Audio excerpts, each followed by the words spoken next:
You're drowning. You are completely alone in the middle of the ocean. There is no land in sight, no boat nearby, and no one coming to help you. The waves keep rising and your arms are becoming weaker.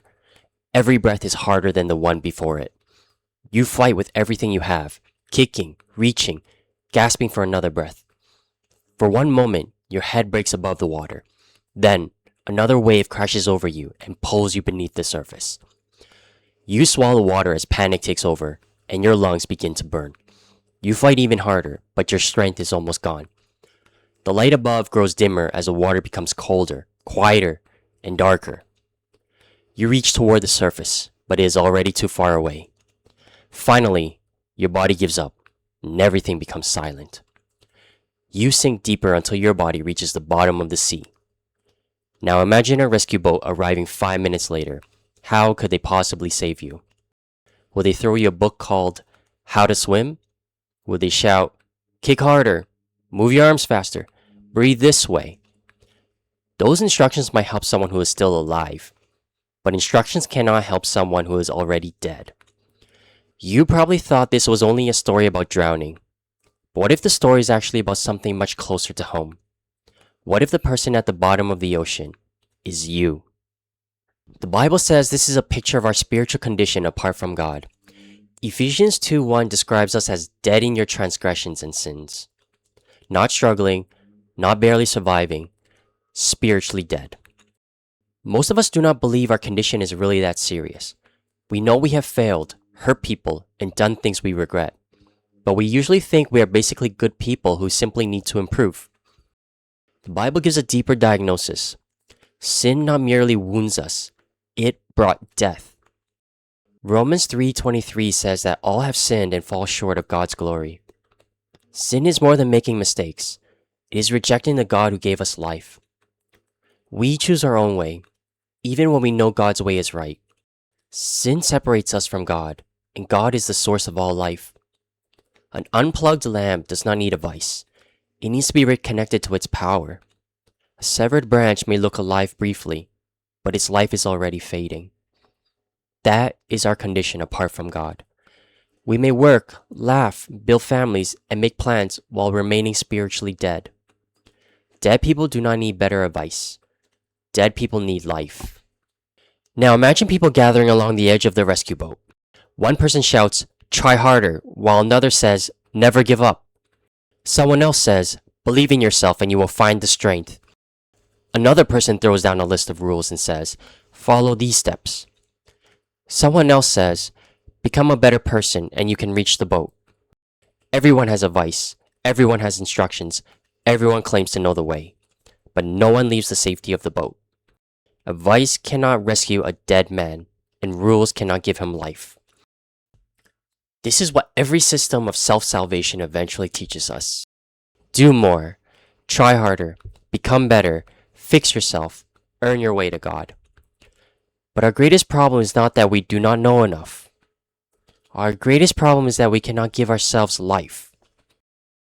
And there's another problem we cannot ignore. The Bible calls God holy, perfectly pure, perfectly good, and completely without evil. Isaiah 6:3 describes him as, "Holy, holy, holy." A holy God cannot pretend that sin does not matter. We do not merely need guidance. We need rescue from guilt, judgment, and death. So if no one aboard can give the drowning man life, what hope remains? Then, one man steps forward from the crowd. He does not offer another lecture, shout another command, or throw another instruction manual. Everyone has a vice. Everyone has another opinion. Everyone has another method. But only one person jumps.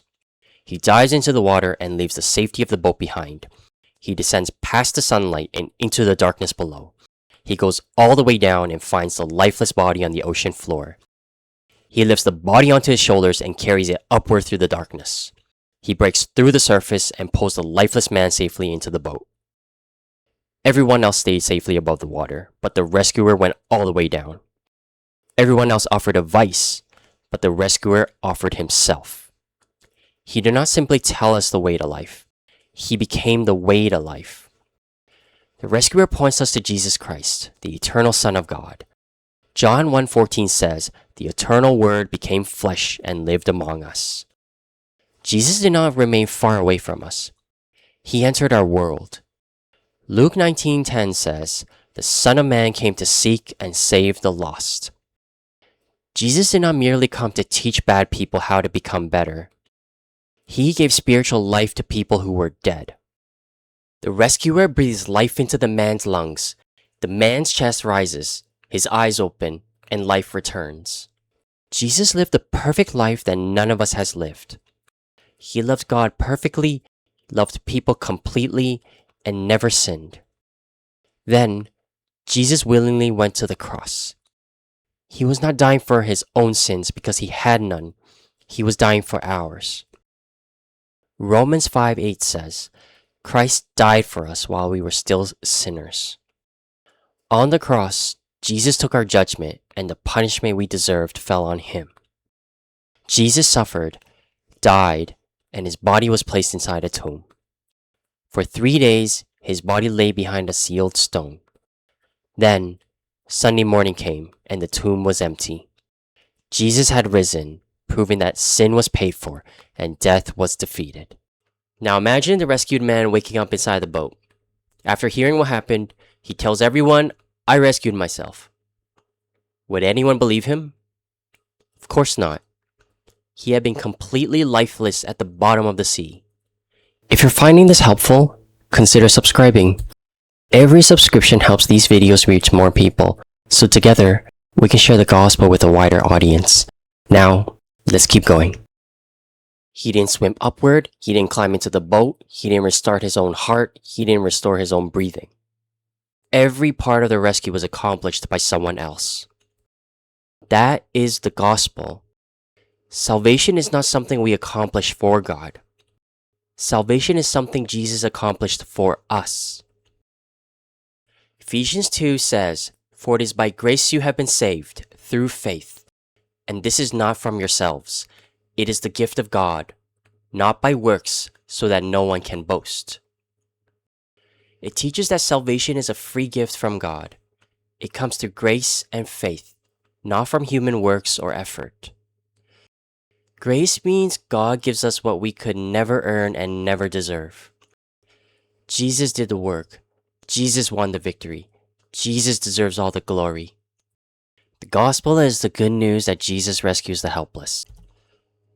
So how do we receive the salvation Jesus accomplished? Not by becoming a better swimmer, trying harder, or earning another chance. The Bible calls us to repent and believe. Repentance means turning away from sin and turning toward God.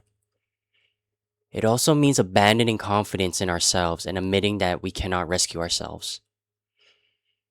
Then we place our trust completely in Jesus Christ. Saving faith is more than believing that Jesus exists. Saving faith means depending completely on Jesus to save you. It is trusting his death instead of your goodness. It is trusting his righteousness instead of your religious effort. Like the drowning man, we come with nothing to offer and nothing to boast about.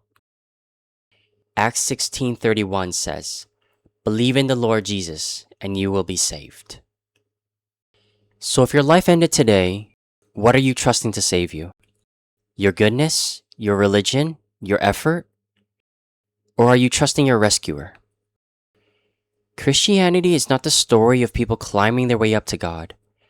It is the story of God rescuing people who can never rescue themselves. Jesus entered our broken world, carried our guilt, and took the judgment we deserved. Then, he rose from the dead so that everyone who trusts him can receive eternal life. Romans 8:1 promises that those in Christ Jesus are no longer condemned. The believer does not have to wonder whether the rescuer will let go. That is the gospel. When we cannot reach him or rescue ourselves, Jesus came down and carried us home. If this video helped you better understand the gospel, would you do 3 things? Subscribe so you don't miss future Bible studies. Click the like button because it helps YouTube recommend this message to more people. And if you know someone who's wondering what it really means to have saving faith, share this video with them. Thank you for watching. God bless.